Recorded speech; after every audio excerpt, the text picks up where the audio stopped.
सुनी जी। अरे आओ आओ बैठा। अरे बैठी ना।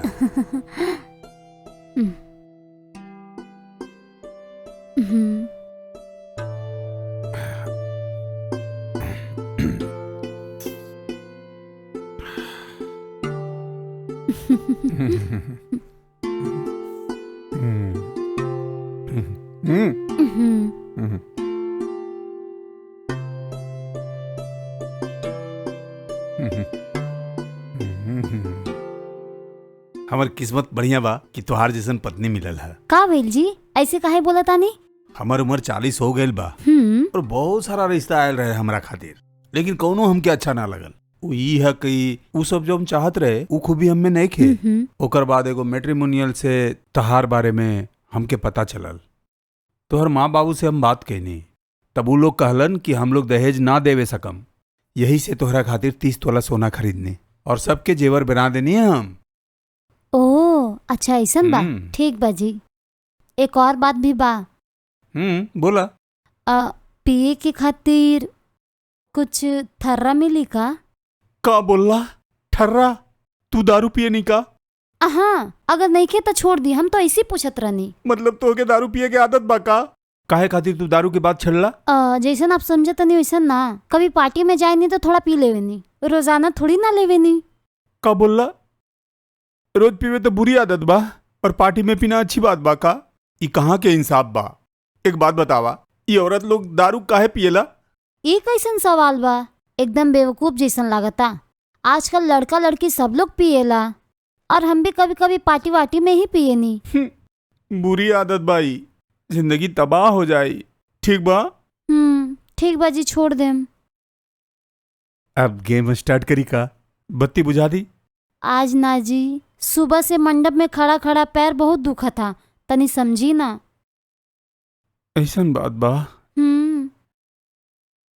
सारा बदन बहुत दर्द करता। आज छोड़ देता नी, कल देख लेम। तुहार हुकुम सर आंखों पर। ठीक बा ना?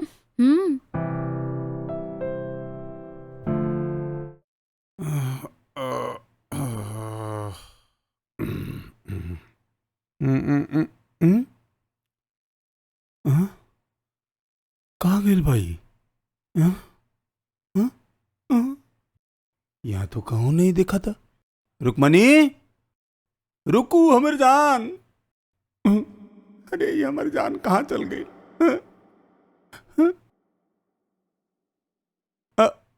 रुकमनी, कहीं मॉर्निंग वॉक करे खातिर तो ना चल गई? कुछ ऐसने लगा था। ई कबा चिट्ठी?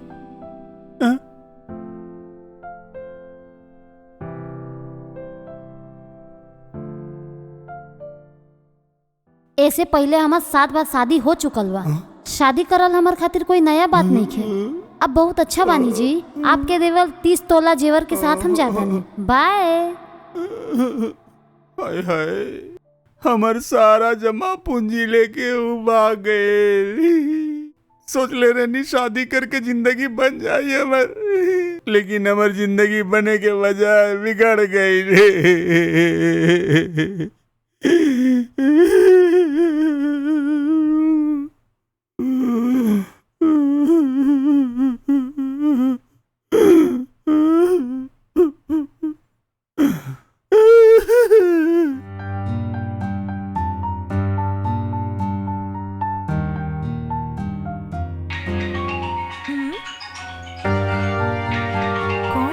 नया नंबर लागता।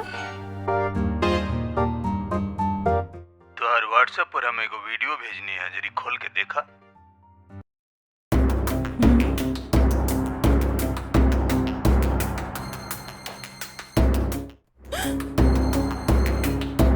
अरे बाप रे।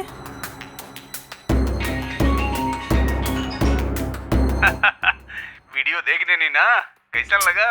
हेलो, तू कौन बारा पहले ये बतावा। देखा हम के बानी, कहाँ से बानी, एकर कौनो लेना देना नहीं के तोहार। 5 लाख रुपया दे दा, ये वीडियो के हमेशा के लिए डिलीट कर दे। अगर 5 लाख रुपया ना मिलल तो सोशल मीडिया प्लेटफॉर्म पर तोहर वीडियो वायरल हो जाए। फिर क्या, तुहार दोनों पति पत्नी के पूरा तमाशा देख के दुनिया झूम उठी। और का खुशी से तुहार पास दो ऑप्शन बा, सोच समझ के फैसला लिया। समझ गईलू? आधा घंटा बाद फिर से कॉल करब हम। सुना डियर, ठंडा दिमाग से सोच के जवाब दिया, ठीक बा?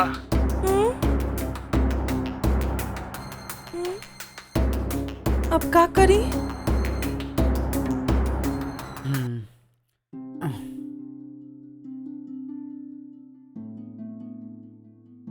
गीता, गीता,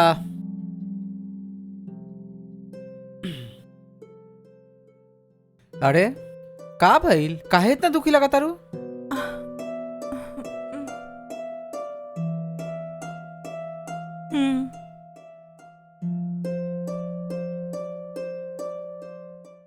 अरे अरे ई का बा? कोई आदमी थोड़ा देर पहले कॉल कर ले रहे। ई वीडियो के भेज के 5 लाख रुपया पैसा मांगत रहे। अगर पैसा ना मिली तो इंटरनेट पे दे देम, ई बोल के ब्लैकमेल करता।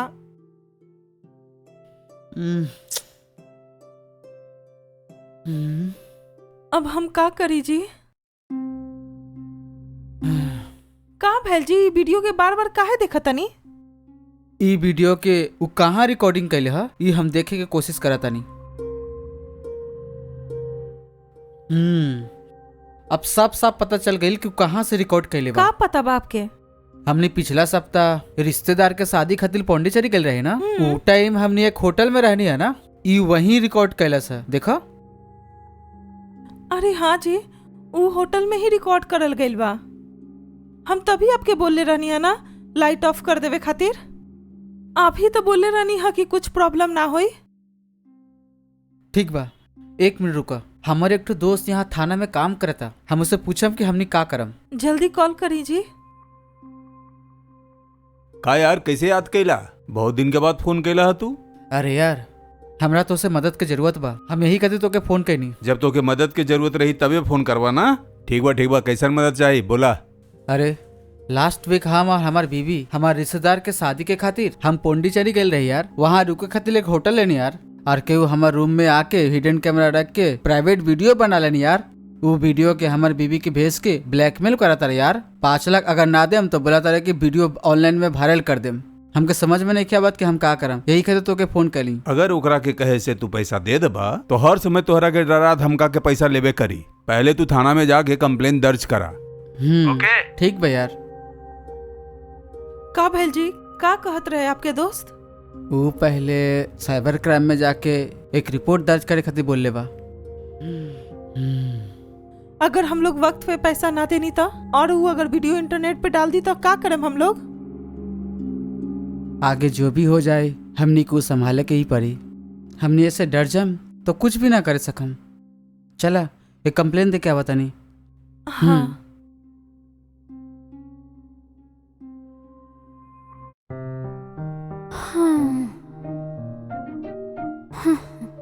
इतना तेज बारिश।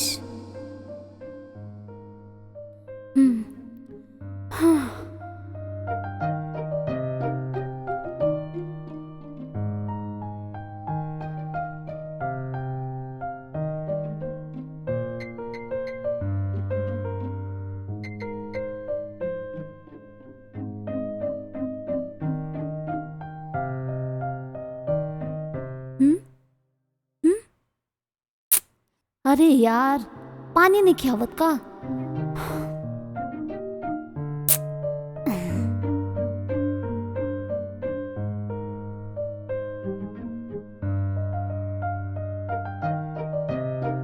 हेलो, रिसेप्शन है? हेलो, हम रूम नंबर 101 से बोला तानी। हमार नाम मंजू बा। बोला मैडम। यहाँ बाथरूम में तो पानी नहीं खियावत। ई बात बा, सच बोला तानी? अरे सच में ही तो बोला तानी, बाथरूम में पानी नहीं खियावत। ई बात बा, ठीक बा मैडम। ऑफिस में प्लम्बर बा कि ना हम देखा तानी। अगर ना हुई तो कि वो और के हम आधा घंटा में भेज दे। हाँ? अरे आधा घंटा हम वेट ना कर सके नी, ऑफिस में मीटिंग बा हमार, थोड़ा जल्दी कोई के भेजी। अच्छा ये बात बा, ठीक बा मैडम। देखा तनी हम कोनो और प्लम्बर के आपके रूम में भेज देता नहीं। प्लम्बर हुआ जाई और चेक करके सब ठीक करके आई। हाँ ठीक बा मैडम, आप एकदम टेंशन ना ली। ठीक बा मैडम? हाँ ठीक बा। 2 मिनट वेट करिए हाँ मैडम। ठीक बा, तनी जल्दी भेजिए। हाँ ओके मैडम, थैंक यू मैडम। हाँ यार, देर भी होता।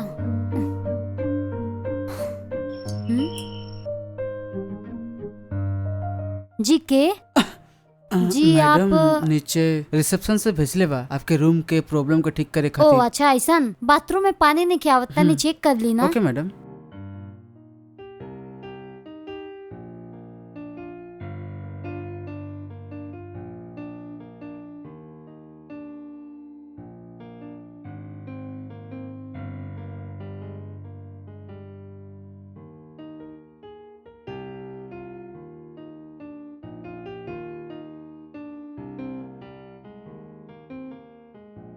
हम्म अरे बाप रे का माल भाई यार।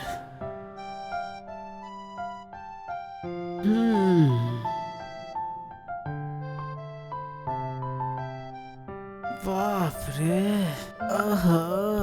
हमार दिमाग तो कहीं आ जाता यार। काम पे ध्यान दो। मैडम आप थोड़ा बाहर वेट कर सके निका। काहे अचानक से का हो गई? जी वो काहे हमके देख के परेशान हो गई का? ऐसा नहीं के मैडम, अगर हम अकेला करी तो जल्दी हो जाए, यही खातिर प्लीज। ठीक बा।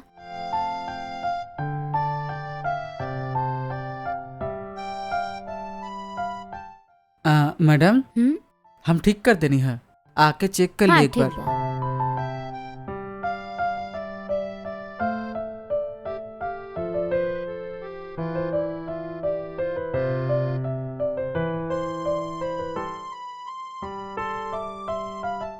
हाँ पानी तो अब ठीक बा आवता। मैडम। Thank you. एक मिनट रुका ना। इला। अरे ये सब ना चाहिए अरे मैडम। कोई ना रखला। ठीक बा, थैंक्स मैडम। हाँ वो सब ठीक बा, अंदर में ठीक करे टाइम हमके देखत रहला ना। उ तो ना मैडम। ए झूठ बोले की जरूरत नहीं के, सच सच बतावा। ना मैडम हम तो खाली अपन काम करत अरे रहनी। अब तो हम तो सामने खड़ा बानी, अभी अच्छा से देखा ना। ओ का भागने की मैडम आप ई तावल में देखे बहुत सुंदर लगा तारू।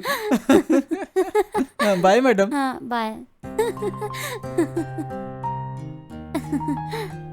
Naughty boy.